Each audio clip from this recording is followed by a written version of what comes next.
দ্বৈত নাগরিকের ক্ষেত্রে একটা হিয়ারিং হয়েছে, সেটা অনেকের বিরুদ্ধে আপিল করা হয়েছে। আবার অনেক প্রার্থীকে নির্বাচন কমিশন সুমোটো নির্বাচন কমিশনে ডেকেছেন। তো সেই বিষয়গুলোর উপরে হিয়ারিং হয়েছে। রুহুল কুদ্দুস কাজল ছিলেন, আহসানুল করিম ছিলেন, আমি নিজেও শুনানিতে অংশগ্রহণ করেছি।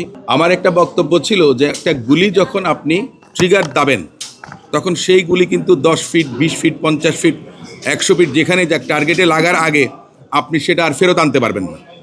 আপনি যখনই ডিক্লারেশন দেন আপনার যে নাগরিকত্ব পরিত্যাগের জন্য, যে রিনাউন্সিয়েশন যেটাকে বলি আমরা, এবং পৃথিবীর বিভিন্ন দেশে বিভিন্ন ধরনের আইন আছে।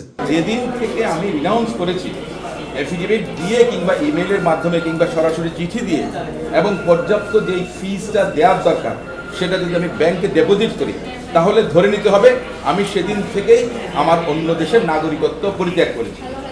এবং আর্টিকেল 66(2) ক যেটা আছে, 66(2) ক যেটা আছে, আপনার 15th অ্যামেন্ডমেন্টের মাধ্যমে যেটা অ্যামেন্ডেড হয়ে এসছে, কালার এক্সপার্ট, জর্জ স্যাপ এবং মাইল্ড অন হ্যান্ডস টেকনোলজি সমৃদ্ধ অরিক্স ক্রিস্টাল ওয়াশ আপনার লন্ড্রি এক্সপার্ট।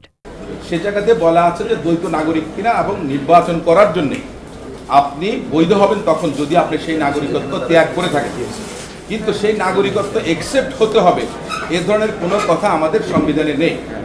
যার কারণে এই যে দ্বৈত নাগরিক যারা আপনার মনোনয়ন পেয়েছেন বা মনোনয়নপত্র দাখিল করেছেন, কারো বৈধ হয়েছে কিংবা কারো অবৈধ হয়েছে, কিন্তু একটা বিষয় যেহেতু পৃথিবীর বিভিন্ন দেশে বিভিন্ন ধরনের আইন, যেমন মার্কিন যুক্তরাষ্ট্রে আপনি যদি কনসুলারের সামনে অ্যাফিডেভিট করেন, ওথ করেন যে আপনি পরিত্যাগ করছেন, তাহলে সেটা ওদিন থেকে কার্যকর। কিন্তু ব্রিটেনে বা অস্ট্রেলিয়াতে বা কানাডাতে সেসব দেশে আবার ভিন্ন রকম, সেটা হোম সেক্রেটারি যেদিন রেজিস্টার করবেন সেটা, কিন্তু সেটা আমি জানি না, আপনিও জানেন না যে কবে হবে। কিন্তু আমার যে ইন্টেনশনটা সেটা আমি এক্সপ্রেস করেছি, এবং সেটা করার পর আপনি এটা রিভোক করতে পারবেন না।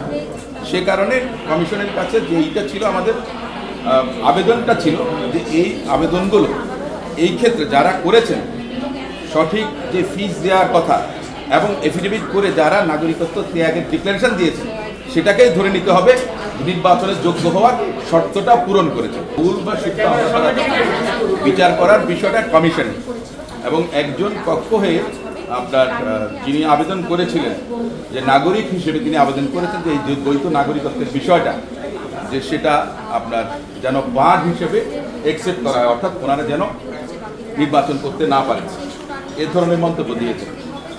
সেটা উনি নিজে থেকে করেছেন, স্বপ্রণোদিত হয়ে করেছেন, একজন নাগরিক হিসেবে তিনি সেটা বলেছেন, এবং তাকে নির্বাচন কমিশনে কিন্তু সুযোগ দিয়েছে বলার জন্য। তো সে জায়গাতে যাই হোক, আপনার আইনজীবীদের সঙ্গে বা তাদের সঙ্গে সামান্য হয়েছে, এবং নির্বাচন কমিশন বলেছে যে আপনারা এই জিনিসটা ভুলে যান, এবং এই ধরনের কোনো ঘটনা যেন আগামীতে কখনো না হয়, অন্তত সেটা একটা কোর্ট রুমের মতো, যেহেতু ওখানে একটা প্রসিডিংস চলছে, সেই হিসেবে আদালতের সেন্সিটিভিটি যেমন আমরা রক্ষা করার চেষ্টা করি, কমিশনেও আপনার কমিশনের সেশন চলাকালীন, প্রসিডিং চলাকালীন কোনো ধরনের অপ্রীতিকর ঘটনা আগামীতে যেন না ঘটে সেটা সবাইকে ওনারা অবহিত করে বা অনুরোধ জানান। না, কমিশন ওনারা অপিনিয়নগুলো নিয়েছেন আমাদের সবার।